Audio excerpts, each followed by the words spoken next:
हरि ओम्। सदाशिवसमारम्भां शङ्कराचार्यमध्यमाम् अस्मदाचार्यपर्यन्तां वन्दे ഗുരുപരമ്പരാം. ഓം. ഇന്ന് നമ്മൾ കാണാൻ പോകുന്നത് 17ാമത്തെ ശ്ലോകത്തിലെ തന്നെ ശുചിഹി ഊർജിതഃ അതീന്ദ്രഃ സംഗ്രഹ സർഗഃ ധൃതാത്മ നിയമഃ യമഃ ഇങ്ങനെ 8 നാമങ്ങളാണ്.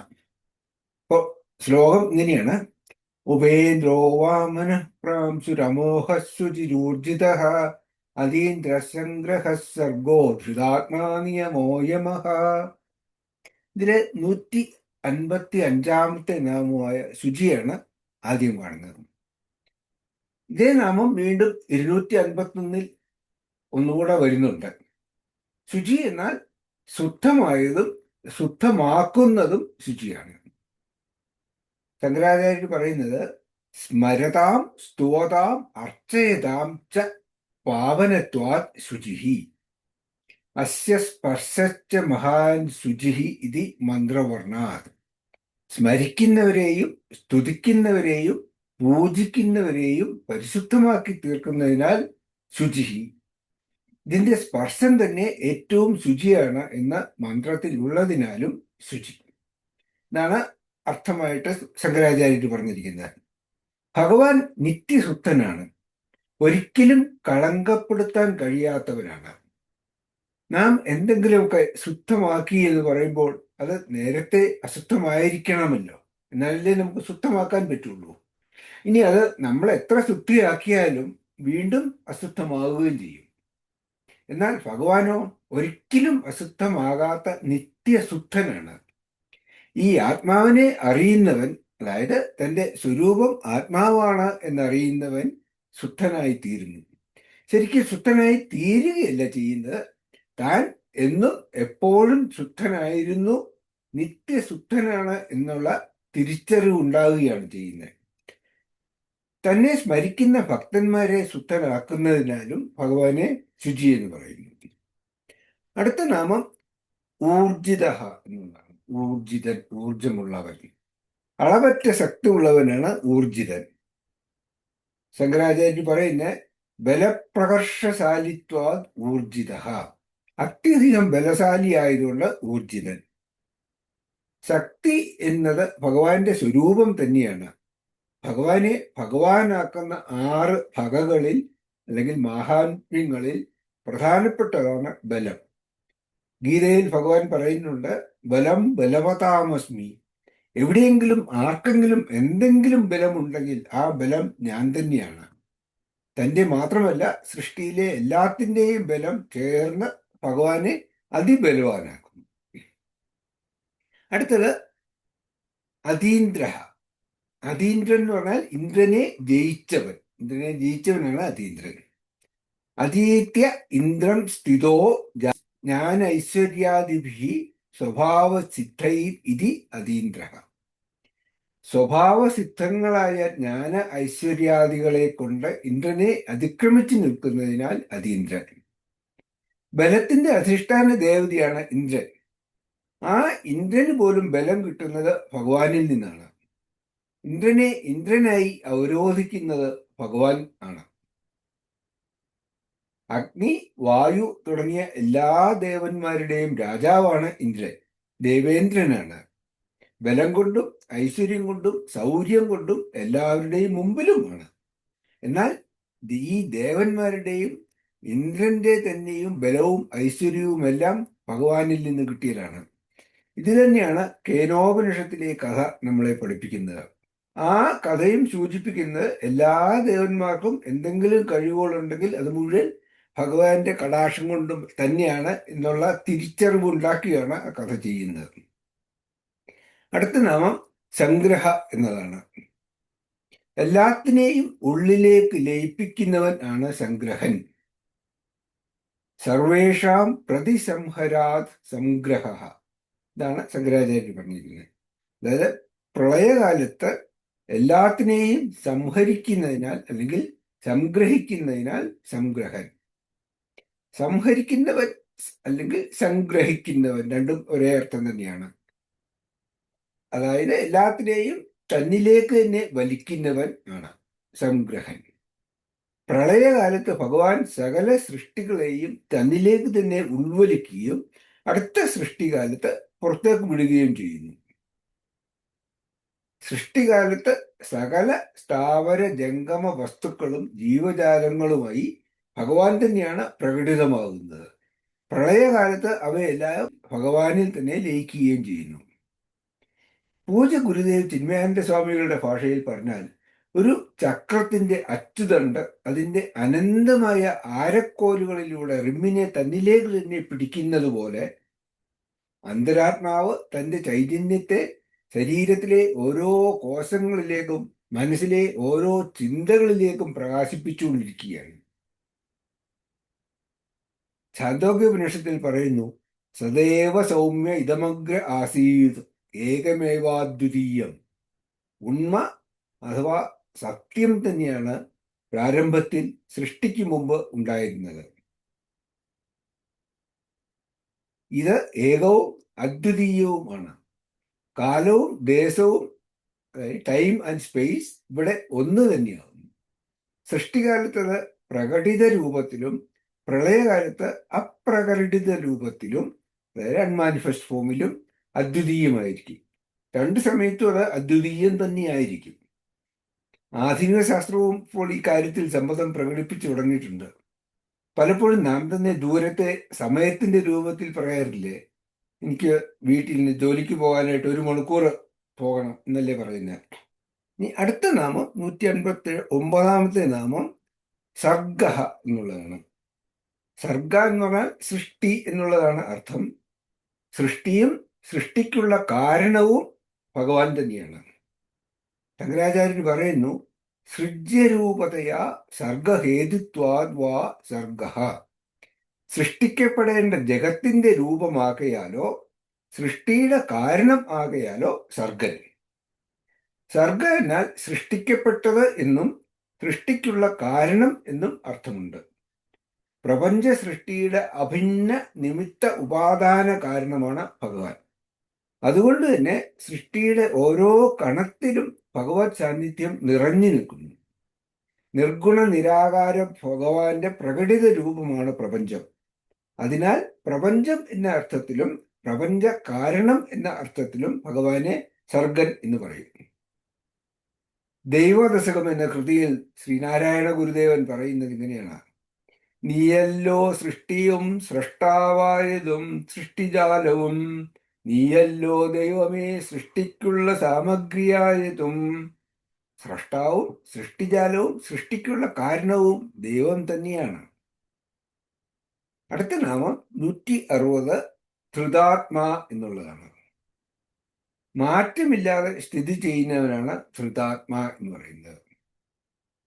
ശങ്കരാചാര്യർ പറയുന്നു, ഏകരൂപേണ ജന്മാതിരഹിതതയാ ധൃത ആത്മാ യേന സഹ ധൃതാത്മാ. ജനനവും മരണവുമില്ലാതെ ഏകരൂപത്തിൽ സ്വന്തം സ്വരൂപത്തെ ധരിക്കുന്നവൻ ധൃതാത്മാവ്. ഒരേ രൂപത്തിൽ മാറ്റമില്ലാതെ സ്ഥിതി ചെയ്യുന്നവനാണ് ഭഗവാൻ. ജനന മരണങ്ങൾക്ക് അതീതനായ ഭഗവാൻ യാതൊരു മാറ്റങ്ങൾക്കും വിധേയനാകുന്നില്ല. ഭഗവാന്റെ പ്രകടിത രൂപമായ പ്രപഞ്ചം സ്ഥിരമായി മാറിക്കൊണ്ടിരിക്കുമ്പോഴും ഭഗവാൻ യാതൊരു മാറ്റവുമില്ലാതെ അവികാരനായി നിലകൊള്ളുന്നു. സ്വസ്വരൂപ അപരിത്യാഗേന രൂപാന്തര ആപ്തി. അതായത് സ്വന്തം സ്വരൂപത്തിലെ ഒരു വ്യത്യാസവും ഉണ്ടാകാതെ, സ്വന്തം സ്വരൂപ ത്യാഗം ചെയ്യാതെ, അതായത് അത് നശിപ്പിക്കാതെ തന്നെ രൂപാന്തരം ഉണ്ടായി ജഗത്തായി മാറുകയാണ് ചെയ്യുന്നത്. ഇതിനെയാണ് വിവർത്ത ഉപാദാന കാരണം എന്ന് പറയുന്നത്. മാറ്റങ്ങൾ സംഭവിക്കുന്നത് നാമരൂപങ്ങൾക്ക് മാത്രമാണ്. ഇതിനെയാണ് വിദ്യാരണ്യ സ്വാമികൾ ദൃഗ്ദൃശ്യ വിവേകം എന്ന പ്രകടന ഗ്രന്ഥത്തിൽ പറയുന്നത്. അസ്ഥിഭാതി പ്രിയം രൂപം നാമചേത്ംസ പഞ്ചകം, ആദ്യത്രയം ബ്രഹ്മരൂപം ജഗത്രൂപം തയോദ്വയം. ഉണ്മ ചൈതന്യം പ്രിയം, അസ്ഥി ഭാതി പ്രിയം, നാമം രൂപം. ഇങ്ങനെ 5 വിശേഷണങ്ങൾ എല്ലാ വസ്തുക്കൾക്കുമുണ്ട്. ഇതിൽ ആദ്യത്തെ 3 അതായത് അസ്ഥി, ഭാതി, പ്രിയം എന്നുള്ളത് ഭഗവത് സ്വരൂപവും ബാക്കി 2 ജഗത്തിന്റെ സ്വരൂപവുമാണ്. നാമവും രൂപവും ജഗത്തിന്റെ സ്വരൂപവുമാണ്. നാമരൂപം മാത്രമാണ് ജഗത്ത്. സച്ചിദാനന്ദമാണ് ഭഗവത് സ്വരൂപം. അതിന് ഒരിക്കലും മാറ്റമില്ലാത്തതാണ്. അതിനാൽ ഭഗവാനെ ധൃതാത്മാ എന്ന് പറയുന്നു. അടുത്ത നാമം നിയമ എന്നുള്ള, നിയമൻ എന്ന് മലയാളത്തിൽ പറയാം. നിയമം എന്നാൽ ഒരു വ്യവസ്ഥ അല്ലെങ്കിൽ ക്രമം എന്നാണ് അർത്ഥം. സ്വേഷധികാരേഷു പ്രജാ നിയമതി ഇതി നിയമഃ. അവരവരുടെ അധികാരങ്ങളിൽ പ്രജകളെ നിയമിക്കുന്നതിനാൽ നിയമൻ. ഈ പ്രപഞ്ചത്തിലെ സകലതും പ്രവർത്തിക്കുന്നത് അല്ലെങ്കിൽ നടക്കുന്നത് ഒരു ക്രമം അനുസരിച്ചാണ്, ഒരു ഓർഡർലി ഫാഷനിലാണ്, ഒരു വ്യവസ്ഥയ്ക്ക് അധീനമായിട്ടാണ്. ഈ വ്യവസ്ഥയുടെ നിയന്താവ്, അതിനെ നിയന്ത്രിക്കുന്നത് ഭഗവാനാണ്. നാം എന്തെങ്കിലും ഒരു പ്രവൃത്തി ചെയ്താൽ അതിനൊരു ഫലം ഉണ്ടാകുക തന്നെ ചെയ്യും. കർമ്മ നിയമം അനുസരിച്ചാണ് പ്രവൃത്തിയുടെ ഫലം തീരുമാനിക്കപ്പെടുന്നത്. ഭഗവാൻ തന്നെയാണ് ഈ കർമ്മ നിയമം. ഈ പ്രപഞ്ചം വർത്തിക്കുന്ന ക്രമത്തിനെയാണ് പ്രപഞ്ച നിയമം അല്ലെങ്കിൽ കർമ്മ നിയമം എന്ന് പറയുന്നത്. അത് ഭഗവാൻ തന്നെയാണ്. പൂജ്യ സ്വാമിജി ദയാനന്ദ സ്വാമിയുടെ വാക്കുകളിൽ ഭഗവാൻ തന്നെയാണ് ഈ നിയമം. ഭൗതികവും ശാരീരികവും മാനസികവുമായ നിയമങ്ങളെ കൂടാതെ ബുദ്ധിയുടെ തലത്തിലുള്ള ഒരു മൂല്യ നിയമം, അതായത് ഓർഡർ ഓഫ് വാല്യൂസ് പ്രപഞ്ച പരിപാലനത്തെ സ്വാധീനിക്കുന്നു. ഇതിലൊക്കെ ഉപരിയായി ഒരു ധർമ്മ നിയമമാണ് നമ്മുടെ പ്രവൃത്തികളിലെ ശരിയും തെറ്റും എല്ലാം നിയന്ത്രിക്കുന്നത്. ഈ നിയമങ്ങളെ അല്ലെങ്കിൽ ക്രമങ്ങളെയാണ് ഭഗവാൻ എന്ന് പറയുന്നത്. ഈ നിയമങ്ങൾ മനസ്സിലാക്കിയാലേ നമുക്ക് ശരിയായ അധ്യാത്മജീവിതം നയിക്കാൻ സാധിക്കുകയുള്ളൂ. ഈ നിയമങ്ങൾ ഭഗവാൻ തന്നെയാണെന്നുള്ള ദൃഢമായ വിശ്വാസത്തോടെ ആ ഒരു ധാരണയോടുകൂടി കർമ്മങ്ങൾ ചെയ്യുമ്പോഴാണ് അത് കർമ്മയോഗമായി മാറുന്നത്. ഗീതയിൽ ഭഗവാൻ അർജുനനോട് ഇങ്ങനെയാണ് പറഞ്ഞത്: ഏവം പ്രവർത്തിതം ചക്രം നാനുവർത്തയതീഹയഃ അഹായോരിന്ദ്രിയാ രാമോ മോഹം പാർത്ഥ സ ജീവതി. ഇങ്ങനെ ഭഗവാനിൽ നിന്ന് വന്ന പ്രാപഞ്ചിക ക്രമങ്ങളെ പിന്തുടരാത്തവർ പാപികളാണ് എന്നാണ് ഭഗവാൻ പറയുന്നത്. അവരുടെ ജീവിതം വ്യർത്ഥമാണ്. നിയമ എന്നാൽ നിയമിക്കുന്നവൻ എന്നും അർത്ഥമുണ്ട്. ഇവിടെയാണ് നിയമൻ എന്ന മലയാളം വാക്ക് വരുന്നത്. ആദ്യം പറഞ്ഞത് നിയമം എന്നുള്ള ആ ക്രമത്തിനെയാണ് പറഞ്ഞത്. ഇവിടെ ആ ക്രമത്തിനെ പ്രാവർത്തികമാക്കുന്നവൻ, എല്ലാത്തിനെയും നിയന്ത്രിക്കുന്നവൻ എന്നുള്ള അർത്ഥത്തിൽ നിയമൻ എന്നും പറയും. പ്രപഞ്ച സൃഷ്ടാവായ ഭഗവാൻ തന്നെയാണ് പ്രപഞ്ചത്തെ നിയന്ത്രിക്കുന്നതും. പഞ്ചമഹാഭൂതങ്ങളായ അഗ്നി, വായു, ജലം തുടങ്ങിയവയും സാക്ഷാൽ കാലതത്വം തന്നെയും ഈ പരമാത്മാവിന്റെ നിയന്ത്രണത്തിലാണ്. എന്നാണ് നിയമ എന്ന വാക്കിന്റെ അർത്ഥം. അടുത്ത നാമം യമഹ എന്നുള്ളതാണ്. യമൻ, നിയന്ത്രിക്കുന്നവനെയാണ് യമൻ അഥവാ യമഹ എന്ന് പറയുന്നത്. അന്തർയമയതി ഇതി യമഹ എന്നാണ് ശങ്കരാചാര്യർ പറഞ്ഞിരിക്കുന്നത്.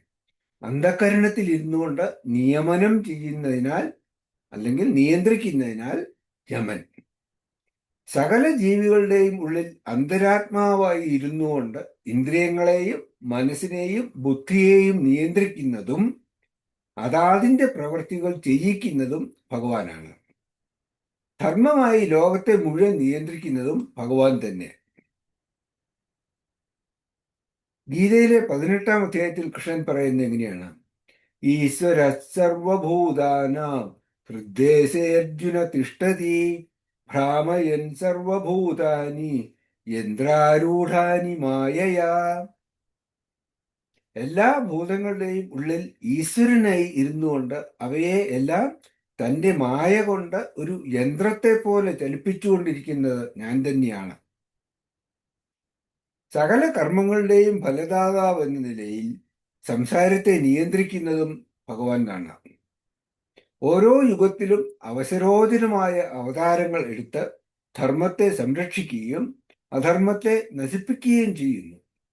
ഗീതയിൽ ഭഗവാൻ പറയുന്നത്: പരിത്രാണായ സാധൂനാം വിനാശായ ദുഷ്കൃതാം ധർമ്മ സംസ്ഥാപനാർത്ഥായ സംഭവാമി യുഗേ യുഗേ. കാലപുരുഷനായ യമധർമ്മരാജനെയും യമൻ എന്നാണ് പറയുന്നത്. ഭഗവത് ആജ്ഞപ്രകാരം കർമ്മനിയമങ്ങളെ നടത്തിക്കുന്നതിനാൽ യമനായിരിക്കുന്നതും ഭഗവാൻ തന്നെയാണ്. വിഭൂതി യോഗത്തിൽ കൃഷ്ണൻ പറയുന്നു, യമ സംയമതാമഭം. നിയന്ത്രാക്കളുടെ ഇടയിൽ ഞാൻ കാലനാണ്, യമനാണ് എന്നാണ് ഭഗവാൻ വിഭൂതി യോഗത്തിൽ പറഞ്ഞത്. വിശ്വരൂപ ദർശനത്തിലോ ഭഗവാൻ പറയുന്നു, കാലോസ്മി ലോകക്ഷയകൃത് പ്രവൃദ്ധോ ലോകാൻ സമാഹർത്തുമിഹ പ്രവൃത്തഃ. സംഹാരമൂർത്തിയായി ഞാൻ ലോകത്തെ മുഴുവൻ സംഹരിച്ചുകൊണ്ടിരിക്കുകയാണ്. സമഷ്ടി രൂപത്തിലുള്ള നിയമവും വ്യഷ്ടി രൂപത്തിലുള്ള നിയന്താവ് യമനും എന്ന് പറയാം. അല്ലെങ്കിൽ പുറത്തു നിന്നുള്ള നിയന്ത്രണങ്ങൾ നിയമവും ഉള്ളിൽ നിന്നുള്ള നിയന്ത്രണം യമനും എന്ന് പറയാം. ഇതാണ് ഈ 8 വാക്കുകളുടെ വ്യാഖ്യാനം. അടുത്ത ശ്ലോകം നമുക്കിനി അടുത്ത സെക്ഷനിൽ കാണാം. ഓം പൂർണ്ണമദ പൂർണ്ണമിദം പൂർണ്ണാത് പൂർണ്ണമുദച്യതേ പൂർണ്ണസ്യ പൂർണ്ണമാദായ പൂർണ്ണമേവാവശിഷ്യതേ. ഓം ശാന്തി ശാന്തി ശാന്തി. ഹരി ഓം ശ്രീ ഗുരുഭ്യോ നമഃ. ഹരി ഓം.